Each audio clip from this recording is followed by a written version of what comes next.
I'm just going to start with a quick 60 seconds question and answer session with a few questions about you as a person, so we get to know you as a person and as a politician. Do you have Facebook or Twitter? No, I don't. What's your favourite TV programme? I don't have one. I like most TV programmes, quite frankly. Is there any types of music you're into? I like a variety of music. I like from traditional jazz, swing, rock and roll. I mean, I like all sorts of music. Right, we'll move on to a more general question about politics. This is politics going to affect students in this area. What will your party be doing to help students find jobs when they graduate? Well, the party's doing a number of things to find jobs for students when they graduate.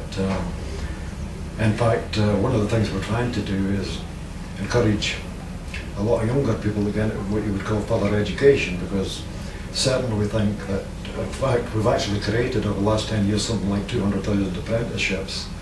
We're probably, at the moment, we've got a scheme where we're going to try and move graduates into jobs, and I think we're going to try and create something like about 150,000 jobs to try and help young people and graduates into these jobs.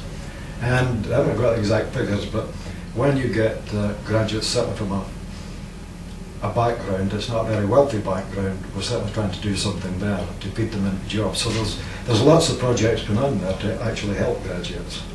What's your personal stance on tuition fees? Should they rise, lower, or stay on a similar scale? Well, I think the first thing about this is that the danger with a rise in tuition fees is you could actually introduce rationing without really intending it.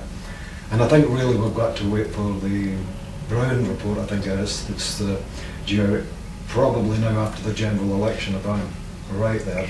And it's a very complex area, this. So really, I would be very reluctant, to say the least about that, to vote for increases in tuition fees. But I think you can't prejudge these things. I think you've essentially got to wait and see what this report says. Focusing on Warwick students in particular, is there anything you plan to do for the students this year?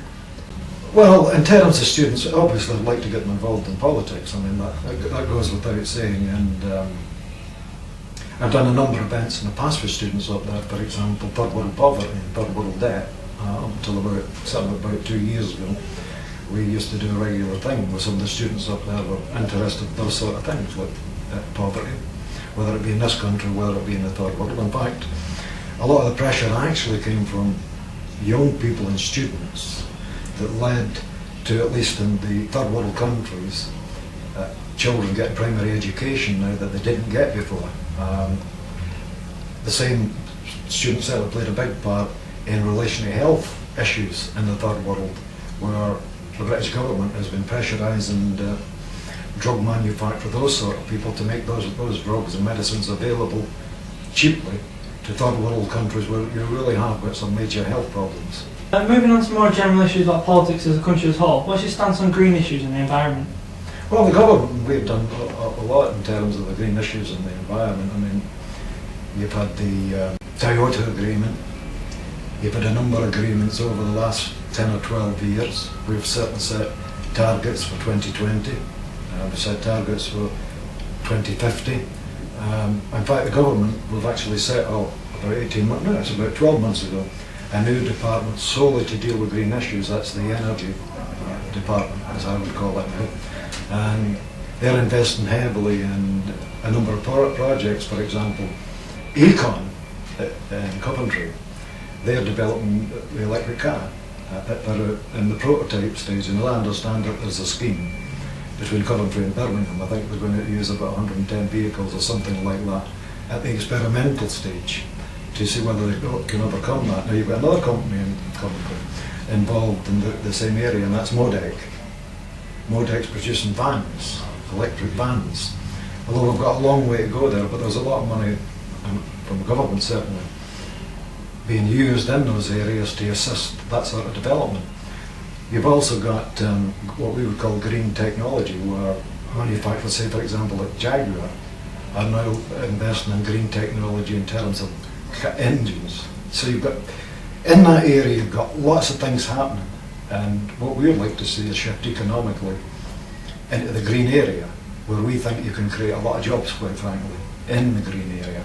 So, and then you've got the wind farm projects. So there's lots of things going on at the moment that probably take about 2 or 3 years before you actually see the benefits of it. So what you've got is a subtle swing in terms of manufacturing, from away from the traditional manufacturing into what I would call the green manufacturing. So that there's quite a lot happening in terms of Coventry and nationally in that area. As well as the green economy, do you think there's any other ways that your party is going to be helping to solve the economic crisis that we're currently in? Well, at the moment, what Gordon Brown has tried to do is get world leaders, as it were, to produce a cohesive plan. But different countries have got different ideas about what that cohesive plan should be. But as far as the British government is concerned, they are not prepared to cut back until such times as they see a major upturn in the economy. So at the moment we're continually investing, because eventually you'll get out of this recession, then people will be looking around for skills that we may neglect, the opportunity to train people during a recession. We've certainly been helping small businesses, and we've been helping medium-sized businesses through putting a lot of pressure on the bankers to make sure that they provide loans that they need at low interest rates.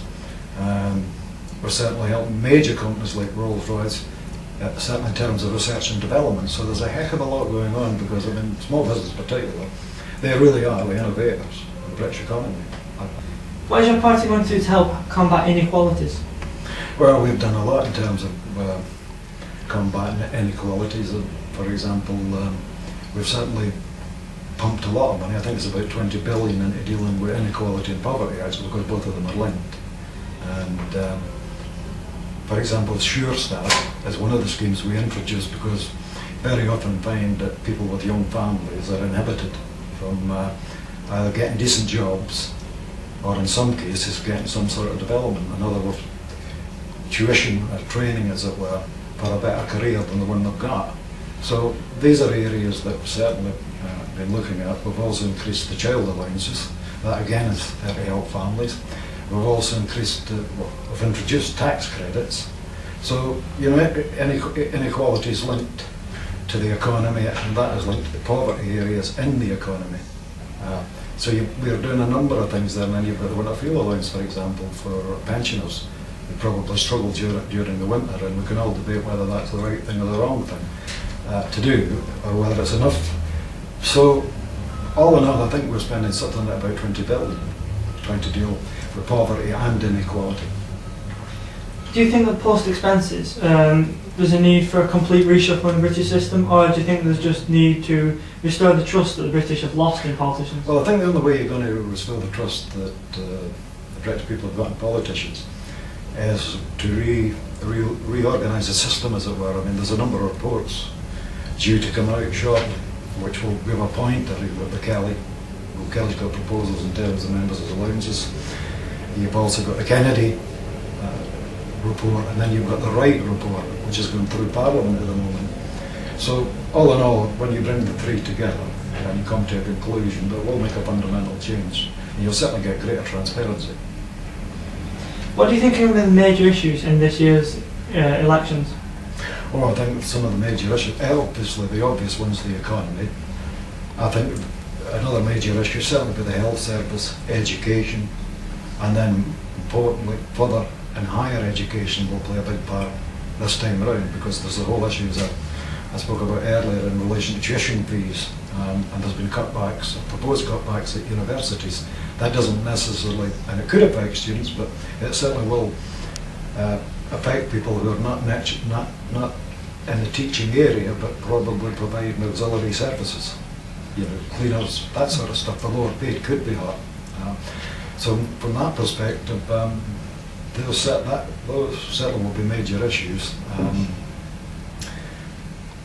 And I think there'll obviously be other issues that will obviously arise that you don't always foresee in any election. There's always some issue comes out that you probably didn't foresee.